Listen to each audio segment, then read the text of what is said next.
one of the topics that I seem to always be very passionate about is co-op in games. That is true. I know I'm probably beating a dead horse, but I've convinced you to try discuss more, I guess, co-op categories, the different ways in which games do co-op and how it impacts the game, how it impacts us as players. Yeah. I mean, I really like these kind of discussions because, I mean, I just love talking about game design in general.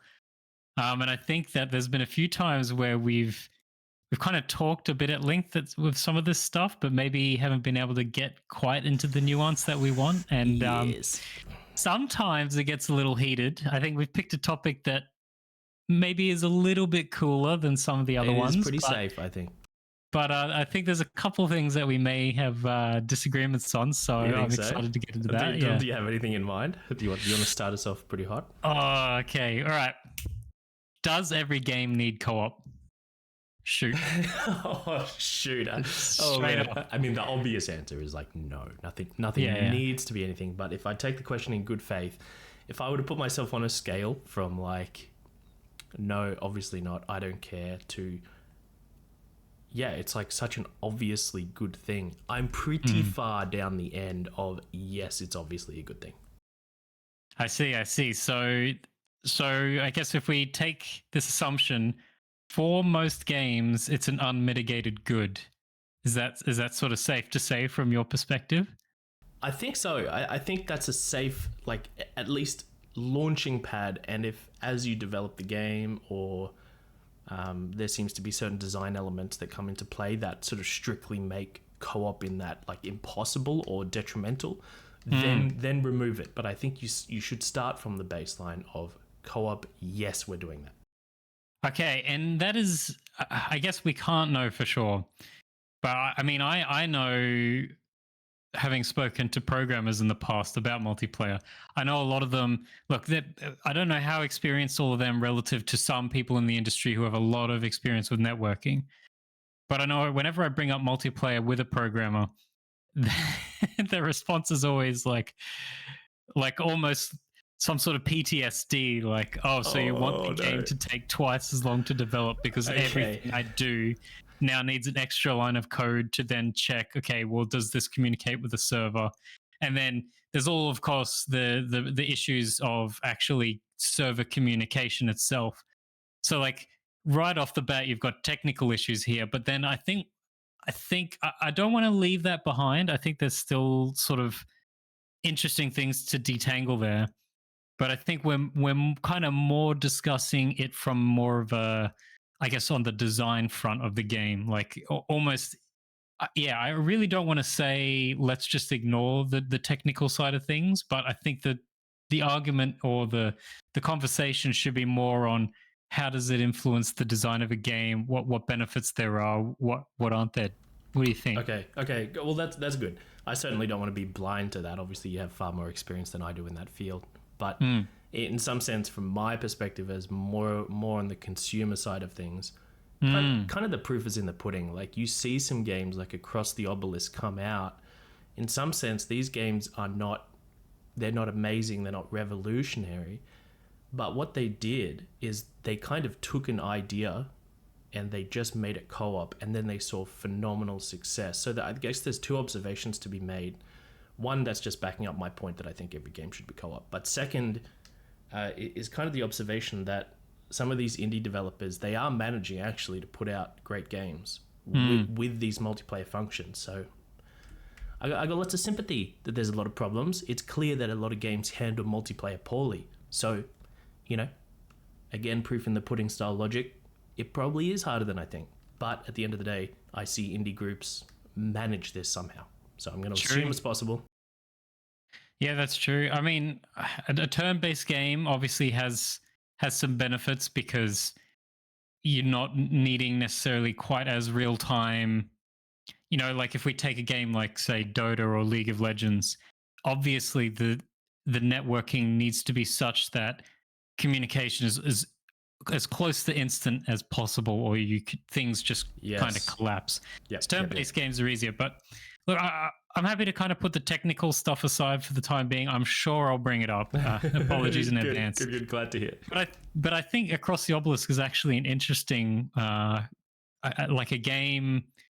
It sort of represents a few games out there that I think has an interesting conversation to be had about the value of co-op, at least in a turn-based setting. So you mentioned Across the Obelisk. There's some other games that could spring to mind. Stuff like, say, Gloomhaven, I think, is one, or even Baldur's Gate 3 is a very recent one that I'm sure a lot of people are familiar with. These games have turn-based features for their combat to varying degrees, but essentially what multiplayer means is the host has to split their agency in half almost. It's not quite a one-to-one.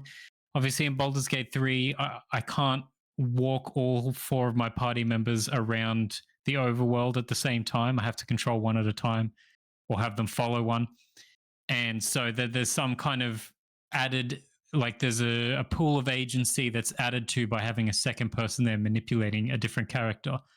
But if we're just purely talking, say, the combat, when you have a game like Across the Obelisk, which is a turn-based roguelike deck builder that's got a party system, or Gloomhaven or Baldur's Gate 3, all that's really happening is you're saying player 1, instead of controlling 4 characters, you're now controlling 2. Just as a diving board point, what do you think about that sort of co-op in games? It actually is one of the categories that I sort of came to in my own time. Baldur's Gate 3 was one of the big examples that I was thinking of. I actually think it's fairly feasible, and I think that might be one of the ways that I think designers moving forward could put co-op in their game fairly seamlessly. Now, of course, a lot of games are designed with just one character or one hero or something doing something, so a split of agency doesn't really work. But I think as a sort of base idea, I'm like, yeah, that's about as low effort as it gets, and the payoff seems pretty fantastic, to be honest. What would you say, sort of, if you just rattle off an example or two of what you think that positive effect is? Because there's a thing I want to get to, but I'm kind of interested to hear a little bit of, okay, where are your thoughts lying, and then I'll see what something I have to say nudges. Interesting. I think there's really 2 main directions that I like about that style of co-op. First is, I think as humans, we just love sharing experiences. So sure, I could essentially be playing through Baldur's Gate 3 myself, and there's something fun about that. But how tempting it is then to, I just had a really cool turn. I just had this crazy thing occur. I like want to alt-tab, get in Discord and be like, hey, P-Pub, check out what just happened. And you sit there like 10 minutes typing up this like elaborate story that like all of this emergent gameplay happened, and it's crazy. You want to share it. And I think a step up from that is quite obviously, well, what if they were there? What if they just experienced it? What if they got to see live with you the chain of events that led to that insane experience, and it almost stays with you as a core memory with that person? Yeah, that's absolutely true. And I mean, I guess if I think about some of my experiences in Baldur's Gate 3, I had moments in my main multiplayer playthrough. I was playing like a stealth rogue that used bows, that sort of thing. And there were certainly moments where I got like a big crit off, and it's just like somebody's head just pops off. It's like, or I shoot one of the arrows that knocks people away, and it's just like there's the boss gone on turn 1. I feel like if I was playing on my own, those experiences it's not like they're gone. It's not like they don't have any value. It's still exciting, and like there's some sort of emergent behavior that I don't go. I might not even realize I was going into a boss fight, let alone expecting I'm going to knock him off turn 1. So there's obviously excitement and interest there. But when you have another person, or in my case, 3 people there, and they all see you do this, it's like when I was making the connection in my head that, I can knock this guy off, I got the payoff that I would have if I was playing single player by kind of realizing that puzzle in my head. But then I get a second social payoff where like everyone sees it happen, and they're like, oh my God, how did you just knocked him off, and that's it. And then everyone laughs. It's like, it's like I got that dopamine hit from two different directions. You know what I mean? Yeah, in some sense, it's like it's just a freebie. If you can implement co-op in that way, it's kind of like a freebie. I think there's examples where it can go bad, but maybe we'll touch that in a sec. My second point, because I think you opened by you're just asking me, hey, what's your take on some of these games that have co-op that's just a split agency? And I said there was 2 points. I've touched one. The second one is that I think by having another person control a character or whatever the case is, you actually inject a sense of a novelty that's occurring. It's definitely one thing to play through a game like Gloomhaven and you plan out your turns meticulously. You spend 10 minutes thinking about your initiative order, and it's like, I'm going to do this, yeah, but and this guy doesn't have these attack modifiers in his deck, and if I can buff this guy, then he'll have just enough movement. That's definitely an experience, and that kind of gets lost in co-op. But one thing you definitely gain, the other player will do something unexpected or crazy, and then you're like, what am I meant to do now? And again, sometimes that's a downside, because you're like, oh, you've just kind of ruined my turn, and maybe we can discuss some of the detrimental effects of having turns ruined. But in its best form, what you're getting out of this style of co-op is, I would not have done that, and it's fun, and we're gonna ride that wave, and we're gonna laugh together. Yeah, I think that's very similar to sort of the story that I was telling you about, where everyone in the room laughed and got excited about this play. That clearly no one was expecting me to do that. And so I think that those experiences overall are like, they're such a net positive. I think there's another part here that is a positive for me. Okay. And that is, but it could. I think it also leads into a problem that I see, and I'm really interested to get your take on. Okay, here we go. So okay, hear me out. When you're playing one of these games, often either you're the more experienced person bringing in other people that are less familiar with it because you scouted the game, you found it was fun, you want to bring friends in, or you could all play at the same time, but no one's made equal. Somebody is going to naturally be a more tactical minded person for this particular game.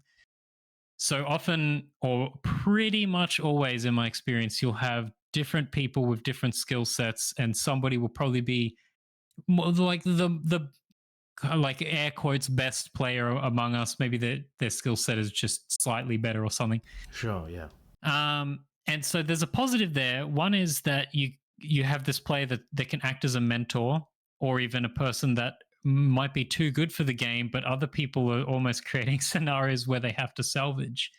And you have a lot of, I feel like in those sorts of games, you can have a lot of teaching going back and forth. But I guess the detriment there is people, it's almost like I have an experience with Across the Obelisk. Sorry, I know I'm kind of rambling here. I had an experience where I knew somebody who had played it, and they stopped playing on their own because they just hated the game. But it was only through me playing with them that I could explain sort of, okay, well, this is why this makes sense. And here's the things you got to look out for, because it's a very complex game. And they started to once they kind of pierced through that, they became a lot more excited for the game. The problem here is I feel like in these situations, you almost build a dependence on the other player. And I don't know, maybe that's just a good thing. Maybe it just says that this game should never be played outside of co-op unless you really want it. But there becomes almost like a tether required for other people, where I know some of my friends either couldn't or would never play Across the Obelisk on their own, despite the fact that you could have potentially a lot of fun by controlling 4 characters at once. Yeah. So I don't know. Do you think anything's there, or do you think it's not really okay, sure, there's some problem there, but it's really not a big deal? Yeah, it's really hard. Let me just try to see if I've understood your point properly, because I kind of thought I was tracking quite well until you mentioned Across the Obelisk again, and that made me think, oh, you really are trying to nest this entire comment within the previous discussion where we're talking about a split agency style of co-op. Let me just flesh that out a little. As you're talking about, you're introducing a friend to a game, and that helped pierce the initial problem. Whatever we're going to call that problem, I guess, is outside of our scope for the discussion, but there clearly is some games where I agree you would attempt to play it by yourself. It's for some reason it's not vibing. Whatever that problem is, who cares? But then you play it with a friend and it works. This literally happened with the two of us years ago when you introduced me to Monster Hunter. Sure. Now that obviously you can play that single player. In fact, I'm pretty sure you did a lot. You were far better than me, and you roped me in, and there was loads of hunts where you're doing things that I didn't understand. I'd never seen. This was back in the older generations. You were paintballing monsters and knowing how to track them, and you knew their locations. You were trapping them. You were stunning them. You're hitting all their body parts, and I had none of that idea. But it worked favorably from my perspective, because it's like, right, I got to see some of the nuance and the fun in this game without having to hit my head against a brick wall, so to speak. So I can see that positive element, but then I also see and I don't think this is actually what you were saying, but I'll say it anyway. Sure. You get other games like Pandemic, for example, the board game, where if one person goes in more experienced and they adopt that mentoring sort of role, then you end up getting this dependency situation a lot of the time where it's like the other person doesn't actually start thinking for themselves. They're just kind of taking orders. That isn't exactly what you were saying, though, is it? Not exactly, but I think that's along the right sort of vein there. I think Monster Hunter is a good example because it's the game where I know if you can kind of get past the hurdle of when you're on your own in a hunt, you're so vulnerable. You really have to kind of play it almost a turn-based game with the other monster. But I know there's a huge amount of reward if you can kind of get used to that and accept, okay, the hunts are going to be a bit longer. They're going to be a lot harder. But there's something kind of waiting at the end there. Yeah. You know what I mean? Yeah, for sure. But in your case, it's like this is a real world example. I don't think if pretty much ever given the opportunity, you will play a Monster Hunter game on your own. And even in the older games where you have to like upgrade the farm or whatever, you would either delay it as long as possible so you'd be overpowered for it, or you would try and find a way around it.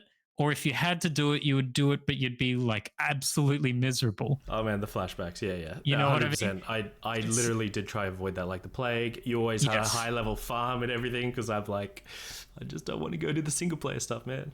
But see, from my perspective, there's like, oh man, if only I didn't bring you in and kind of hold your hand, if only you could have found this value on your own, then it's like by the time you get to playing with me, you kind of accepted the hard version and the painful version is the norm. Okay. And there's fun there. And now there's also some other sugar on top when you play with me. Do you know what I mean? All right. It's crystallizing. I think I'm actually picking up what you're putting down here. You are correct.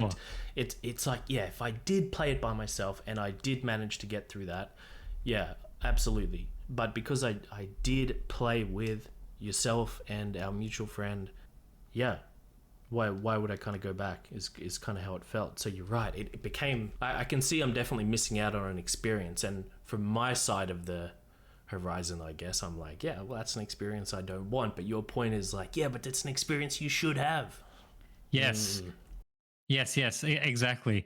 So I don't think, I feel like this is almost the weakest argument against like some forms of co-op, because it's like, well, okay, fine, but just play the game in co-op and like you're still going to have fun. But there's still some value of experience lost there. Like you're still essentially missing out on half the game.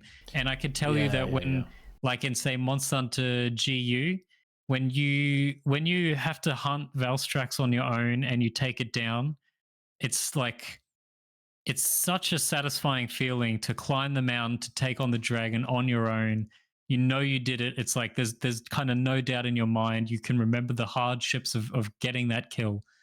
But when you hunt it, it's like it's just this wave of like, I did that. Like I worked for this. And even in the really hard Mm. multiplayer hunts, it's a different kind of fun. Like I still love it as much, if not probably more, but you are missing this other thing. And I think that a lot of people who play games like Dark Souls and Elden Ring can relate, where a lot of people say if you're playing in co-op, you're Mm. tarnishing the experience for yourself, because what the game is for a lot of people is losing, or not necessarily losing, but dealing with hardship, pushing through that and getting the reward at the end that only comes through the hard work, Yeah. which a lot of the time if you're co-oping, sure. you just kind of thrash the monster. So I'm really glad you brought up the Souls series, because that's where I was going to.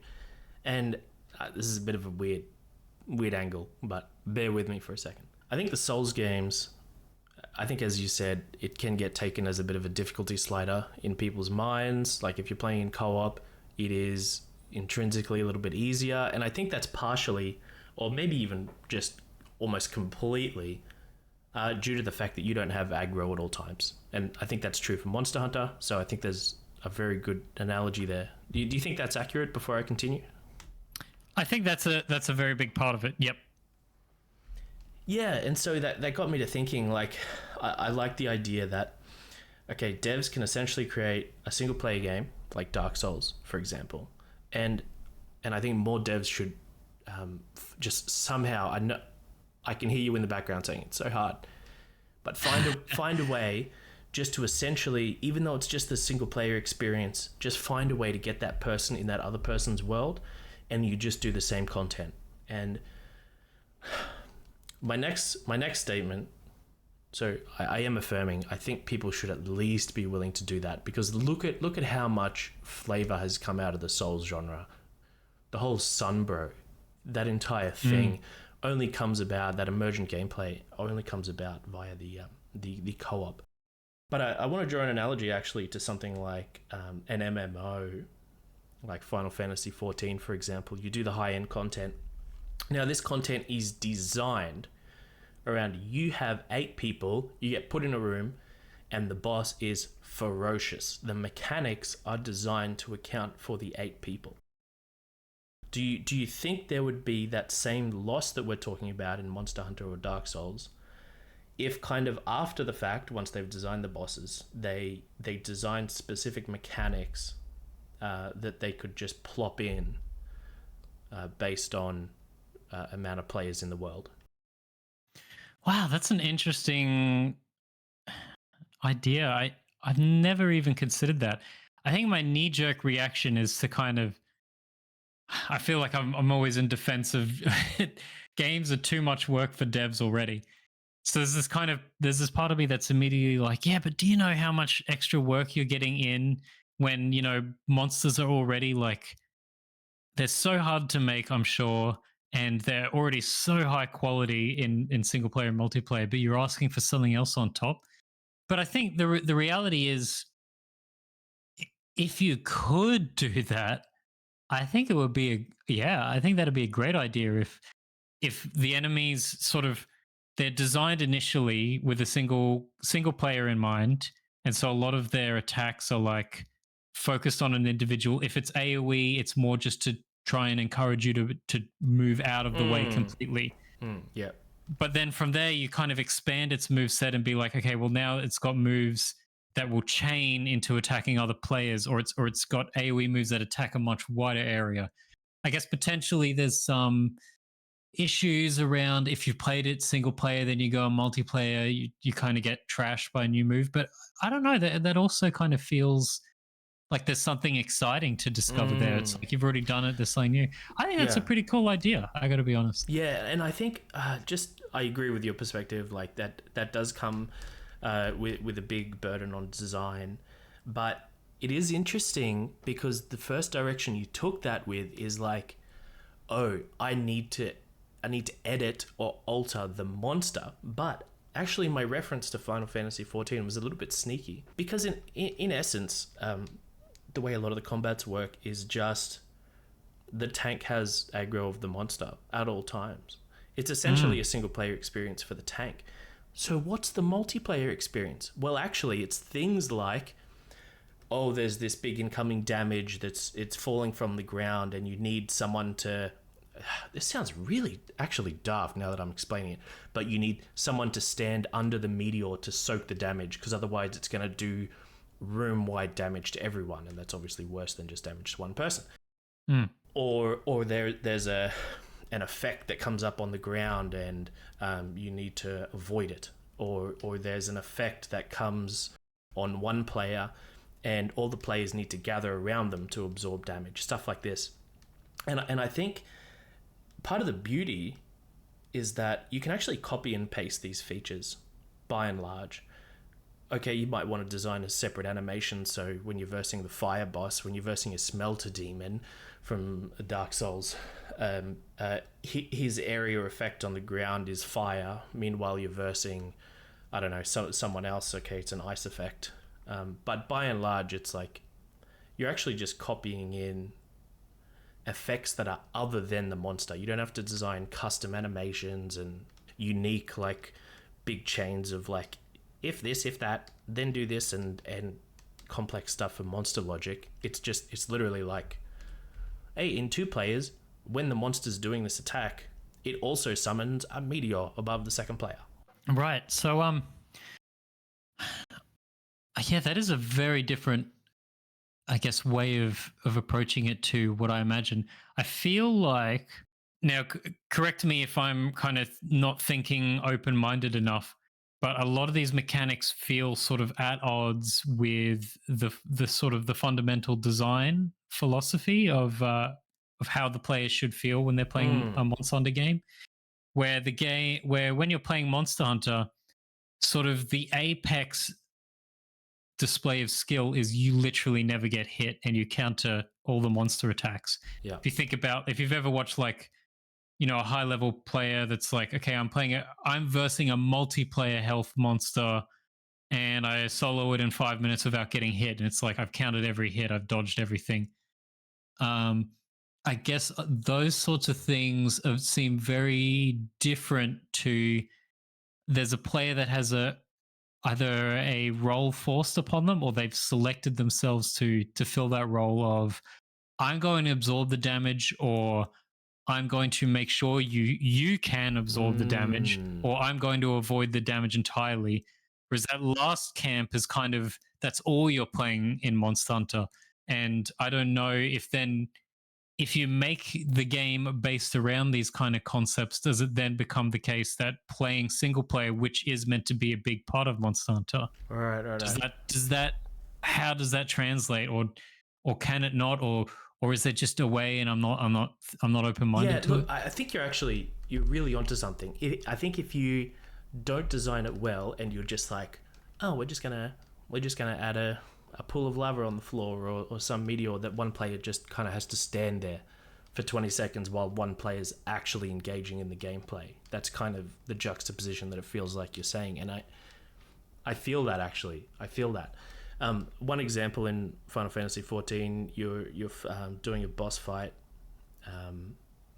It's called Hydaelyn. It's this you're fighting this one character, but at some point she actually summons some adds, and you as the tank, you actually have to aggro those adds and pull them away to the other side of the arena. Why? Because they're blocking the DPS characters from dealing damage to this other object that's spawned. So if these adds are too close to this object, there's an effect that's occurring that is mitigating damage, and that's bad. Let me transpose that onto a Monster Hunter scenario that feels a little bit more organic. No, I'm not going to try and make an example. Like, imagine you're fighting specifically a Teostra and this occurs. Just imagine you're fighting a monster. Mm-hmm. Okay, but then it does a call or something, and some adds appear from wherever they appear. Classic Monster Hunter fashion, there's just random holes in the ground that monsters come out of. Except imagine if these monsters, if they got close enough to the boss, there was actually a detrimental effect. And so it's not like one player gets dedicated as, well, you're going to go fight the boss and I'm going to do some other irrelevant mechanic. Okay, I think I see where you're going. So it's almost like the hypothetical monster you're saying that the environment itself creates problems, or the monster itself, and those problems almost create smaller tasks for individual players to sort of self-organize. Like there's not necessarily communication going on, but you have to notice that somebody's going to sort this out. Yeah. Or some bigger problem happens. Is that sort of that's sort of the analogy? It's interesting because I'm trying to think of some monsters that have these sorts of mechanics. It's been a while since I played Monster Hunter World, but I feel like Safi'jiiva had some. But if I just take a more recent example from Sunbreak, what was the final boss called? Geismagorm or something? You'll have to tell me. I did not play that one. Anyway, he's just a gigantic, huge dragon thing that can barely fly. And he has a couple of these mechanics where things drop down and you have to stand behind them or you'll get sucked in to take heaps of damage. And he has specific points that you're meant to focus on to do enough damage to break. So a lot of the time, if I'm playing Longsword, I'm just focusing on his tail to break this specific point. Yeah. The thing I feel when I play a monster like that is overwhelmingly like I'm playing an MMO boss that has been put in Monster Hunter. And it feels it's funny. It feels it's like I'm happy to have these occasionally as like a big sort of it's like a show. There's this big experience here, and it's kind of narratively, it makes sense that it's kind of big. But I think overwhelmingly, I would really like the games less if there was more of that. Now, that could just be because they make so few of them that they don't have the experience to make the encounters feel awesome, or because I've played so much of the other monsters that this is just different, and different feels bad. But I feel like thinking about some of my favorite monsters to hunt, their mechanics are just not like that at all. Yeah, which is very interesting. Yeah, I think I hear that as well. I feel that in even Souls, for example, you're doing a single player boss. Some of the bosses are they're more gimmick than anything. That's the word that kind of gets thrown around, and I feel that, and I totally agree that kind of needs to get avoided. That's not to say you can't have that in games.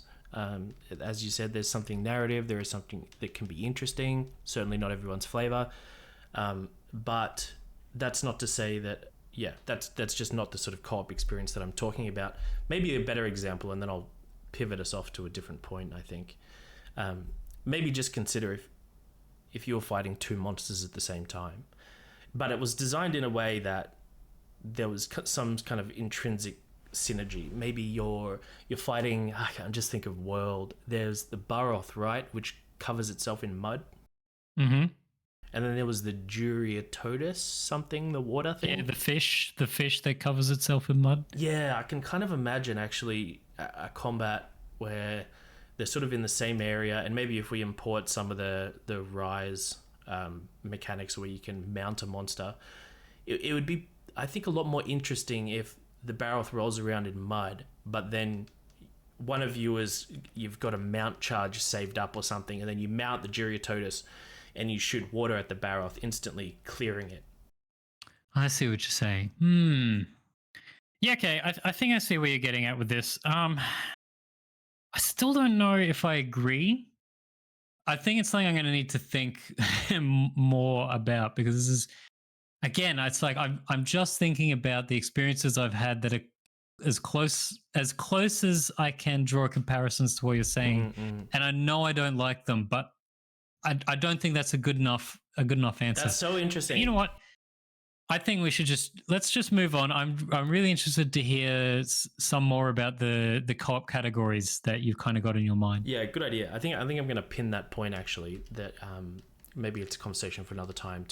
Hey, let's do a bit of a case study. I'd love to know more concretely what are those experiences that you've had that you didn't like, and let's try to work out like what are the axes that are happening, what are the variables, and Sure. give me a chance to respond. Back to co-op categories. So I think the first thing we actually started on was let's just halve or quarter, whatever it is, just split the player agency and let each player play a part of what would otherwise be a single player experience. I don't know if you had more to say on this, but one thing that we haven't said yet that it's kind of like an elephant in the room Okay, yeah. is exactly what you're saying. These are split agency games where, at let's say I am very good at one of these games and I can take my turn very quickly because I just see all the stuff play out, and Yes. everyone else takes twice as long to take their turn. Okay. I'm not just playing for 1/4 of the game. I'm playing for more like 1/8 or 1/7 Oh, or something. Yeah. So that's like a pretty huge problem, and kind of one that situation doesn't. I've never seen people kind of get around that very well. In Portal 2, it's interesting because players are fundamentally doing the same thing. Something like Gloomhaven, Across the Obelisk, blah blah. Each of the characters does unique things. In Portal 2, you're both literally doing the same thing, but you're, I guess, uniquely reliant on the other person to be somewhere, and they have access to a cube and you don't have access to it, so they got to find a way to get it to you. Do you feel like that same sort of I'm waiting on the other person still occurs in that circumstance? No, not at all. Because I mean, Portal is it's such a good example of it done well. I think because I mean they the co-op Portal 2, as far as I remember, it's been ages since I played. Yeah. They built an entire series of puzzles specifically for co-op. Yep. So it's not just like you're playing the single player game, but I don't know, there's a couple of boxes in the way that you wouldn't be able to do on your own, or something like that. So it's almost like I almost want you to find me an example like Portal, but worse. Because yeah, the puzzles are so well designed for co-op, and when you're waiting on somebody else, you're getting this one thing that I think it shares with these other games we're talking about is that you have the positive experience of anticipating somebody else doing their turn or their series of actions correctly. But it's not like you get the feeling of, oh, this would be like this is from a purely take the social side out of it, from purely experiencing the game as is. It's not the net same thing, because in, say, Across the Obelisk, I'm taking my turn as player 1, the next player takes their turn as turn 2, but the same amount of time has passed, the same amount of actions has passed. Only if I was playing on my own, I would have taken both of those turns. In Portal 2, if we take the same hypothetical scenario and it's like you're doing the same test chamber, you would literally have to double the time, or however much extended the time is, because you have to do your part. The next player has to do theirs. Whatever. And then that doesn't even account for the situations where you need to do things at the same time, which I'm 100% sure happens in Portal 2. Yeah, no, it entirely does. It'll often have to be, I'm pretty sure, like, while someone is doing something, that at that right moment you have to be placing a new portal for them and you're altering portals on the fly. Yeah, for sure. I hear that. Yeah, this is not an analogous example, but this pulls from a couple of the threads that we've talked about. Let's take the Civilization series.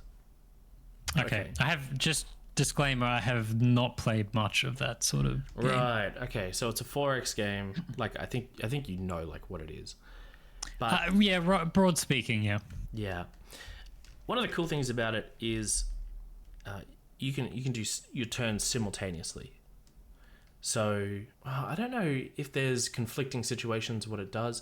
I think it's just like first in, best dressed. If there was something that was going to be in conflict, like there was a thing on the ground that you could send a troop to walk over to get a benefit, like if your ally did that first, then I think that just occurs, even though it's technically all the same turn. So there's a little bit of problem with that, but by and large it's simultaneous. It does still have the problem that you're talking about with Across the Obelisk, where if you're more experienced and you know what you're doing on your turn, you can have your turn done sooner, and then you're still waiting on the other person to finish their turn. So I'm invoking that to be like, yeah, that does actually occur a lot, and simultaneous turns doesn't actually fix the problem. But I am interested to get at the idea of like, how much do you think that would fix the problem? Because, and let me just hypothesize a way you could turn across the obelisk into a simultaneous action game. You could, for example, treat it a bit more like Darkest Dungeon, where each character gets one action, sort of per turn.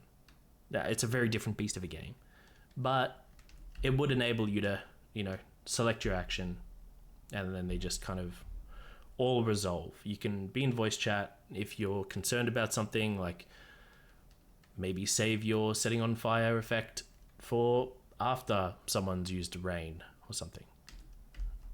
But by and large, it seems like simultaneous turns theoretically possible. Do you think that would solve a lot of that issue? Sure, but I feel like you're cheating here because so much of the whole game is designed around this player takes a turn, they do all their actions, and then this player takes a turn, and there's an energy economy for each player's turn. If you know somebody's coming up that doesn't have much energy, you can manipulate that with certain cards. Stuff that the whole game's design and balance is built around each person having discrete turns. You're and right. for that, on that point, I do actually like it when games incorporate turn-based games, that is, incorporate simultaneous turn things. For example, I actually play Heroes of Might and Magic 3 with my parents sometimes. Okay. Which I don't know if you know much about that game, but it's very old school. It is turn-based. Yes. And so the modding community has actually implemented simultaneous turns, and there are difficulties with it if you happen to run into another player's town during simultaneous turns, then it kind of just goes, all right, we're done with simultaneous, we're going back a day, now play it turn-based. So there's problems there, but I do really like it when games can find a way around it. I feel like the formula that Heroes 3 follows is conducive to that. But something like Across the Obelisk isn't, I don't think. However, I am kind of just interested in staying on this point for a moment, because I know you have played a lot of Civ. There's probably more you have to say, I would assume. That's really funny. It's really funny. That's I couldn't be more true, actually. If I were to make a tier list of like not just the co-op categories, but like, do games do co-op well? Like, is the actual experience good? Civ has to probably be second from the bottom, because What? Yeah. You're just saying, hey, this works better than turn-based game. Okay. Sorry, I was just invoking that as maybe simultaneous action would fix that problem. Sure. Yeah, look, Civ, it has a funny thing where there's different victory conditions in the game, right? So you could do a military victory where you dominate everyone. That is actually fairly favorable for co-op, because you and your partner can both build an army, and then you just try to steamroll the planet. It kind of makes sense. Some of the other victory conditions they go from quirky to just bad, I think, in co-op. Okay. Something like I might be getting my facts wrong here. Something like culture victory. Culture requires you to have, you kind of, in the late game, you're attracting tourists, and you need to have you be the predominant tourist hub of the planet, and then you win a culture victory. You're just so overwhelmingly influential that you win the game.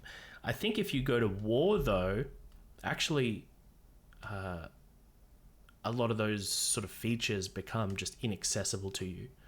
You can't freely walk your rock band into enemy territory, or if you're going for a religious victory and your ally goes to war, you can't freely walk your missionaries or apostles into enemy land, because you're at war, they have the right to kill your units. So there's this really frustrating circumstance where it's like, hey, I want to go for a religious or a cultural victory, but if you go to war, you actually make it harder for me. Interesting. You might say, well, why don't you just both go for a religious victory? Why don't you both go for a culture or science? I haven't invoked that yet. Well, isn't that, I mean, that just sounds like you're kind of undoing one of the draws of the game, right? Is that you have the freedom to explore these different options, and if somebody chooses one, you don't want to be bottled into the same pool, right? Great. I mean, I'm glad you've seen it that way. That's how I see it too, where it's like, look, technically you're right. There is a certain co-op experience that's enabled where it's like, okay, I'm going to go for a religious victory. You now also need to tunnel vision your gameplay to get out of my way as much as possible. Don't grief me while I'm going for the religious victory. You could say that's true. That is a kind of a positive element for co-op. But pessimistic on the same point, what are you talking about? Now you've just stopped the other person playing how they want, and that's kind of just daft. That almost goes against the entire point. Yeah, I mean, the thing is that sort of logic. It's interesting if we go back to like Baldur's Gate 3, for example, or even if you think about some tabletop RPGs, like if you're actually playing D&D properly. There's no judgment cast on Baldur's Gate 3. I probably like playing that more. I don't know why I said it like that. But if you think about those kinds of games, there's a similar problem where if you're trying to play them to sort of their fullest experience, you are meant to take on the persona of whatever character you're role playing and try and make decisions, even if they're suboptimal, that are aligned with their behavior. Sure. Yes. Now, I think the way these sorts of games thrive is if you do actually have some conflict between each other's morals or opinions, and again, purely from the character's perspective, not the actual players. So I think that creates a lot of interesting scenarios, which is the opposite. You know, what you're saying with Civ, like you actually want to force people to play more like you. But but I guess the interesting thing here for me is you've kind of got these two almost extremes. But I feel like in Baldur's Gate 3, it's more leaning towards the D&D thing, obviously, but it is somewhere in the middle because it is inherently more of a just pure video game than a D&D campaign. Yeah, and some of the decisions you make are like, oh wait, so you've just locked me out of finding a character that's going to give me the sword I want in the late game. You know what I mean? I for sure see that. There is overwhelming consequences a lot of the time where one person decides, even if they're not full on roleplay, they're just like, yeah, I don't like this character, so I'm not going to be nice to them. And then suddenly now the whole town is in combat with you, and it's like, well, I didn't really have player agency there. So it's kind of like D&D in that regard, and arguably that's a benefit, but man, sometimes it's super annoying. Sure. All right, let me switch gears up for you a little bit. Okay. One game I've actually wanted to ask you about when we started thinking about this whole thing. I'm interested to get your perspective. I don't know how much you remember the game, but Human Fall Flat. Yeah, no, I played that a little bit with you, but I think I actually played it more with, I can't remember who it was, but we played through like the entire base game, so I played it a fair bit. Yeah. Okay, yeah. So hopefully some of that memory's still there. What I find really interesting about Human Fall Flat, so the fun of the game outside of it just kind of being a quirky physics simulator, which there is absolutely value there, but the majority of the fun is it is a puzzle solver, right? Yeah. It is a 3D platformer that you have to solve puzzles and use physics to a lot of the time to solve those. And so from experiencing the game once again, like the game itself, it is most enjoyable when you are solving all the problems yourself. I don't mean to say like if you're solving them quickly or slowly. I don't think that matters too much. But if you're solving them, that's where the fun is. Now, when you're playing in co-op, okay, there's this very interesting trade that happens, and I don't know what I think about it, having played a bunch of both.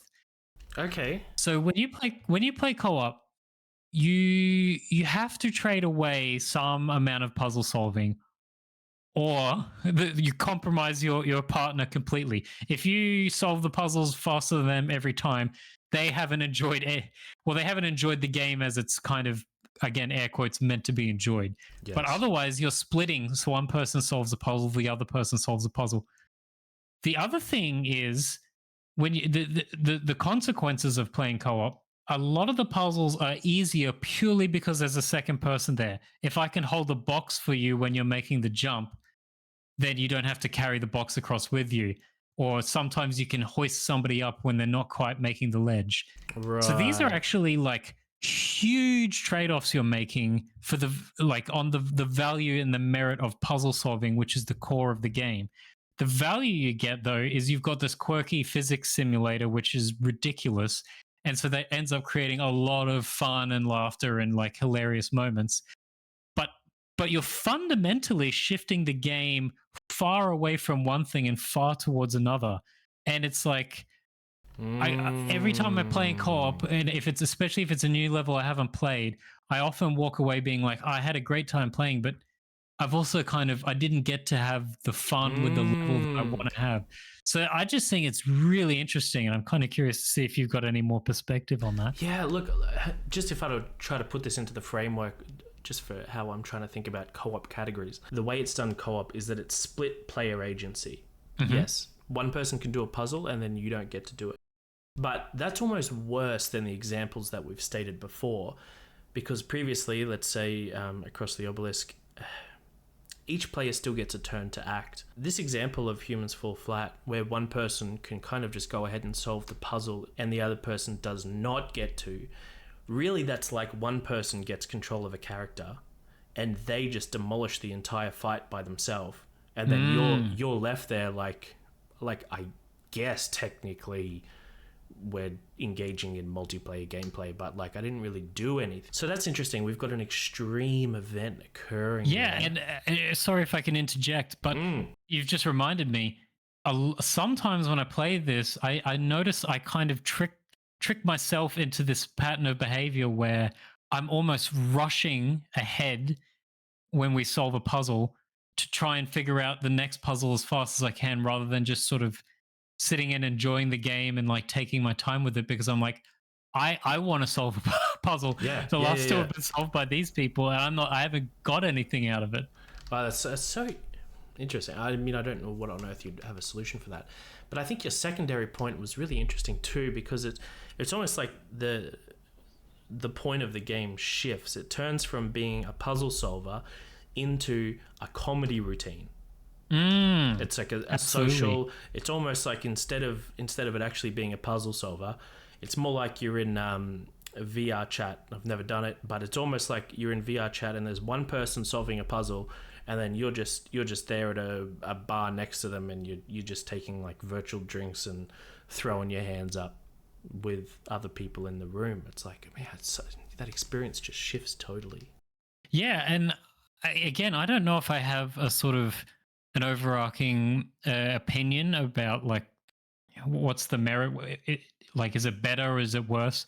But I just think it's interesting because, you know, as we've kind of come to the conclusion here, it's the game shifts sort of what it's fundamentally trying to do so drastically, but it uses the same levels to do that.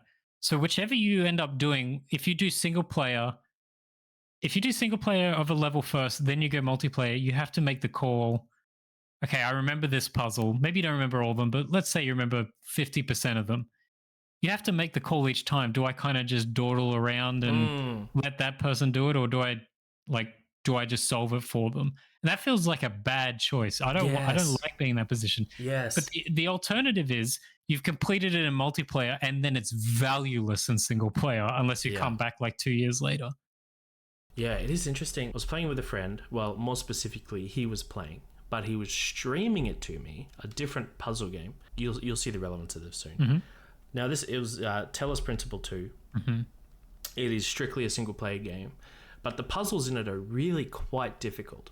And so it would frequently be the case that while he was at the controls and he was the one streaming it, that he would get stuck on a puzzle, and then I'm like, what about this? And so, right. But the difference there, it seems to me anyway, the difficulty of the puzzle was much higher. The level of observational power required or the level of memory required to juggle different variables in play, or to see the chain of logic that needs to occur for the final result was so much more that actually adding the second person helped. Do you think it would be a viable solution to Humans Fall Flat? Let's try avoid the problem of just design 2-player specific maps. I can hear you in the back of my head saying, yeah, really, you're just going to get them to design a whole second game. Yeah, well done. Well done, Emu. Sure.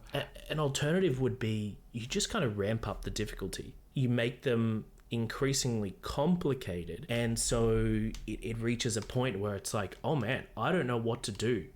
Okay, so let me answer your question by not answering it in two different ways. Fantastic. So good. Okay, here we are. So number one, first of all, I am very interested in the concept of if Human Fall Flat sort of had its on-ramp maps, so the first 3 or 4 levels, if they were designed in such a way you could complete them single player or multiplayer, but they're fairly simple. But then it kind of gets to this point where you have to play multiplayer. I mean, I guess you're kind of sacrificing people that don't have friends to play with, or friends that are interested in it, or that they don't want to play online. But I feel like I'm just kind of craving maps in that game that require 2 people to do stuff. Yeah. So that doesn't answer your question, but it's kind of along the same similar lines to what you're saying. So just to be clear, that's the hypothetical universe where you're actually hoping maps were designed that strictly required 2 people, or do you? Yes. Yeah. But they come in after, say, the initial. Yes, so yes. you could go ahead and play the first 6 or 5 or 3 or however many, and that's fun. But then you get to this point where it just says on the map in some way that hey, you need to do multiplayer to do this. Or, I mean, maybe there's a few points in the map that are very complicated map, and there's a few points where it's here's the multiplayer path and here's the single player path, and we're making it very clear that these are the 2 paths. But I don't think that's quite what you're saying, but it did kind of spark that in mind. Okay. Yep. I agree. The other thing, which is kind of totally unrelated to the point you're making. Okay, great. And I'm sorry to kind of dodge away from it because I don't know yet what I think about it. But I guess another thing that you mentioned was the Talos principle, and this sort of situation where you were kind of helping a friend play through it, and it's very difficult. I was, you did a really good job of bringing that back to Human Fall Flat and making a question which I've just completely avoided. But I thought you were going to try and backdoor me there a little bit and be like, what do you think about that when, there's 2 people solving a puzzle together, and then kind of find some way of tricking me there, because I was going to respond with it by saying, yeah, but what you've just described is a game that was made single player, and you figured out a way to make it cooperative. The devs hadn't done any effort to make it cooperative. Yes. So I don't know quite where to go with this. We could stick on the question that, the solution you posed before, but there's also this other thing here that I'm interested in where, look, you can have games where the devs put no effort into multiplayer, but if you can tease it out of it, I think, and we've done this sort of thing in the past. Oh, haven't we? That's like Pop and Emu in a nutshell. Yeah. Oh my goodness. Yeah, you're right. Did you have an entry point into that idea, or do you? Well, I can remember one of the first times we tried doing something. This might even be the first time, but I remember the game FTL. FTL, yes. Okay. And one time I had you at my house, and we'd already kind of exhausted the actual multiplayer games, and it's like, okay, what are we going to do now? And I was like, look, I got this game, and there's an idea I have to play it. You bear with me. And so what we ended up doing was, you never played it, so I think one of the things I wanted to do was avoid just making you just play this game and get overwhelmed by how hard it was, and then you had to go or whatever before you'd even had a chance to have fun. So what we ended up doing was okay, I'm controlling where the weapons target, and maybe I'm moving the people around the ship, but you have control of the keyboard, and so you're rerouting power. I don't remember what the division of labor was. Yeah, we what was it? actually split it up in such a way that, I did half the work and you did half, and it made the game a lot harder.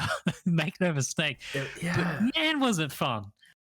yeah. I felt like we were actually playing sort of the, like, hey, we're in control of different parts of a spaceship, and it's like we are in Star Wars or Star Trek or whatever, controlling our systems. Okay.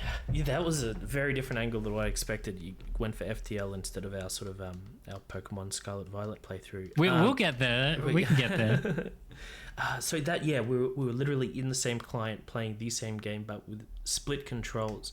It's funny because I think everyone goes through a phase when they're a kid, probably especially if you have a sibling. I mean, I didn't at a gaming age. I do have siblings, but there's a sufficient age gap that I don't think we were never fighting over the console, for example. But I think everyone has it in their head. Oh yeah, look, how about we just both play together? Okay, I'll aim, you shoot. And Yeah. I think a lot of the time it doesn't work, but somehow in FTL it pulled it off. It really did feel fairly organic. It was a bit clunky, but somehow that ended up feeling, as you said, it almost felt like we were playing in Star Trek. It almost felt like I was communicating to you as the weapons expert, like, do we have the cannons ready, kind of thing. Yeah. Can you rewrite power? I've got the cannon, is ready to shoot, but I don't have power. Like I kind of know we need to put out this fire, but like, who cares about doors right now? Let's just like shoot this damn missile. Yeah. I remember. Yeah, no, that was a hell of an experience, and yeah, I don't, I don't know where I'm trying to go with this, but I guess we're getting a bit away from co-op categories. But I think it's just interesting that you said you had this meaningful experience with another person playing a single player puzzle solver game. I think puzzle solving games that are made for single player it's almost like you've ruined the game for yourself if you ever help or watch somebody else play it. But yeah, I guess our bread and butter early on and for quite some time has been trying to figure out ways of doing this. I guess the Scarlet and Violet playthrough certainly is a good example of that. I assume you have a special place in hell for the co-op categories for a game like that, where it's essentially just we see each other in the same world. Wow. I didn't actually say it out loud, did I? When I was talking about Civilization, I said it's in the second lowest. I didn't say what was in the lowest at the time, did I? Right. Okay. No, but it's Pokemon Scarlet and Violet. Sure. This is one of the things that's made me so passionate about co-op in games, and specifically of co-op categories. Like, these things are not equal. It didn't get to the point of angering me, but almost angered me that Nintendo could get away with calling that game co-op, because for all intents and purposes, the only interaction that occurred is that you would load into their world. Did you get to fight the same Pokemon with them? No. Did you get to do the battles with them? No. Did you get to watch their cutscenes? Pretty sure no. It's just this weird state. Yeah, well, okay, here's the thing. And this is actually okay, I feel like I've got a direction to go now. Okay. Thank goodness. First time. So going back to something that we talked about right at the start of this, I think your position was, for the most part, this isn't, you definitely didn't say this was a universal rule, but for the most part, co-op is like a unmitigated good in games. Yes. I think Pokemon Scarlet and Violet, and this is probably implied by it being the bottom of your list, but I feel like the co-op in Scarlet and Violet actually had a big detriment to the game. And the reason I think this is because the co-op as it is, maybe slightly besides the raid battles, but I mean, that could just be done through online matchmaking. That's not really playing through any meaningful part of the game co-op. Yeah, absolutely. Everything else is so pitiful in scope and what it accomplishes. It really feels just pointless, that it makes me think, what could have the devs done if they weren't occupied with networking? If they had the same development time and they never had to think about what happens when another person is in the same world. I mean, maybe they just spent 2 weeks setting up all the multiplayer. I highly doubt that. But to me, it's like here's a clear case where actually I think the game would be better if they removed that, or if they just didn't work on it. Yeah, it is interesting. I think the hypothetical question at the start, does every game need co-op? Yeah. I'm like, yeah. The game would be made better with co-op, but I think I'm starting to define that there's a line, there's some threshold that needs to be met, and if that's not being met, then calling it co-op and enabling sort of below the bar co-op does become a detriment. It, at very least, and then this is in the most innocuous case, like in terms of Pokemon, like it's not like it takes away from the game per se. I guess it's kind of cool to you both on your mount exploring a new area and being like, "Whoa, cool! I just found this new Pokemon. Oh, cool! I guess I'll come over and catch it." Like, maybe, but the entire time I'm sitting there thinking, why can't I engage in doubles combat with you? And okay, I guess it's kind of sunken cost fallacy, or an opportunity cost, and I need to get over that. But it definitely feels like there's a threshold that needs to be met. Pokemon didn't meet it, and it just makes me angry. So okay, I think if there was ever an argument here, this is one that I'm kind of interested in making. In my mind, for the opportunity cost, and again, I always have to flag my ignorance in these situations because, hey, look, if you have network developers on the team, what are they going to do if you weren't doing multiplayer? So maybe the opportunity cost isn't as great as I'm imagining. But in my mind, the opportunity cost of adding the multiplayer, like the co-op features to the game, is so high because I know adding network stuff to games is complicated and takes a lot of time. In my mind, it's like the co-op has actually literally taken away from the experience for the opportunity cost. I'm just curious if you can yield that to me, or if this is just some sort of line that we're kind of standing on either side of. I'm so curious. Maybe I misused the word opportunity cost, because now hearing you talk about it, I'm like, you're saying something different. You're saying the dev time was wasted it, or it came at some level of cost that if that was put elsewhere, if that financing, that time, whatever it is, was put elsewhere, you would have made a better game. That's what you're saying, right? Okay, let me it is, but let me just add like in a couple of examples, just to try and crystallize the point, as you say. For example, let's say they didn't have co-op in the game, and the trade-off was we got 5 extra Pokemon, just 5, or that we had no co-op and there was a whole other system added to the game that like permeated throughout the whole game, or there was a whole extra territory.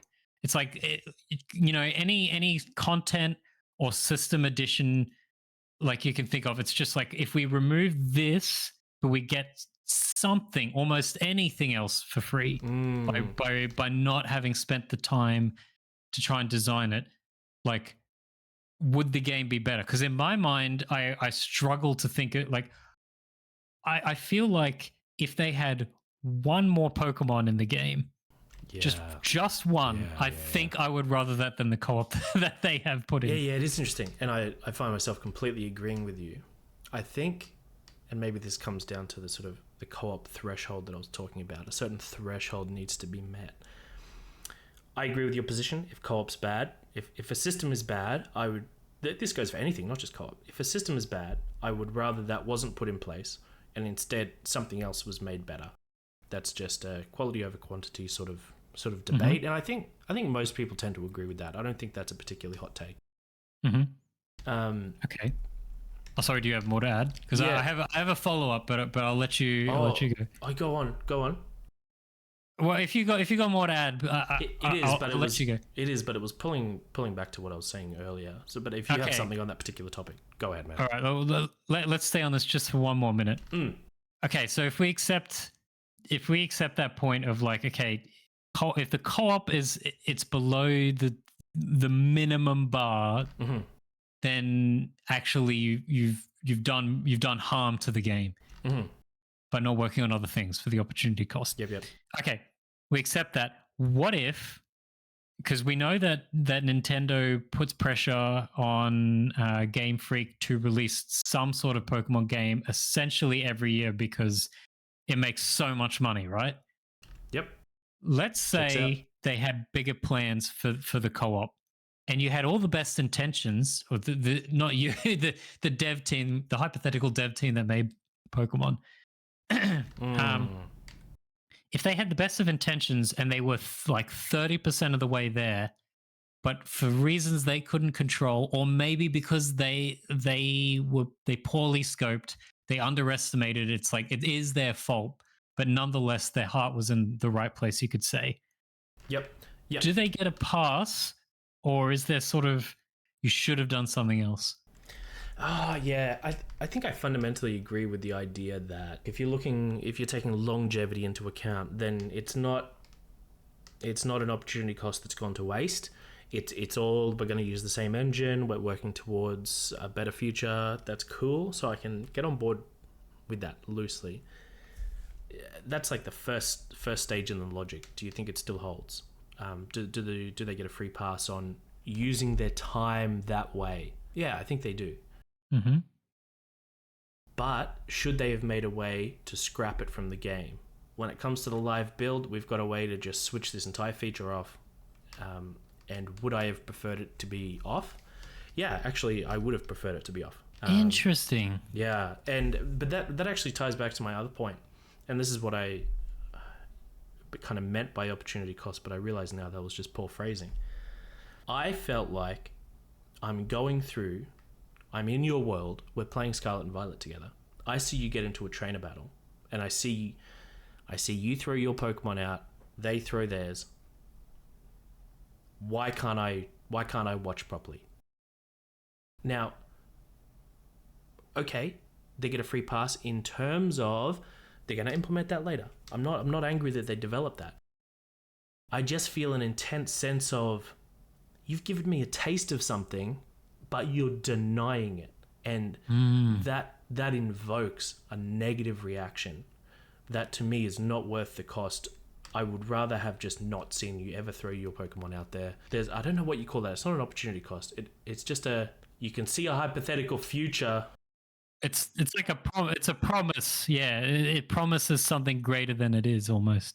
Yeah, and I feel like I'm going to struggle to think on the fly of examples, but I felt like that same logic applied again and again and again while we were playing through Scarlet and Violet. I'm like, man, why didn't they just allow this to be a double battle?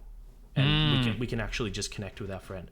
Why wasn't half the game dedicated to being double battles? And it's like, if you're playing with a partner, it just is double battles. Oh yeah, but the game's balance kind of gets thrown out because it's too easy if there's two of you fighting another wild Pokemon. Okay, we'll just immediately double the enemy Pokemon. Or I mean, my stronger argument, I think, is, so what? Like, isn't it more important for people to be having fun than like the story mode of Pokemon being remotely challenging? The story mode is easy anyway. Like, who cares if you're having more fun by having two people there? I think absolutely that doesn't seem, as you say, as an insurmountable task. But I don't know, but yes. Yeah, and I don't think, to be clear, I don't think my logic relies on, oh, shame on them, it's a task they could have done. I know it. I know better than them. You could have untangled that easily. It doesn't rely on that, but I guess my meta point is, upon seeing the promise or what it could have been, even if it was a hard task, my experience is that I am sitting there longing for that to be the case. And now, instead of what could have been an otherwise an enjoyable single-player gym fight, whatever, but now I'm sitting there thinking, why can't I do this with my friend? True. Okay, well, look, I think I'm running out of time, but yeah, it's really interesting how, like, I guess going into this conversation, I didn't know what I was going to get out of it, but I think there's this interesting point of, it feels like all the games we've talked about, there's it's a pretty common trend around, you go into multiplayer and you have to trade something. It's not like there's just the experience just becomes better. It's not like the experience just doubles. Yeah. There's generally something that you have to take away. And for some games, it's not as big as others. I think, Human Fall Flat, we mentioned, is like, that's a huge trade-off you're making for the gain of the social interaction. But I didn't really think about that too much, and I think that's really interesting. It is. Well, you go think about that some more. How about that? Sounds good. Catch you next time.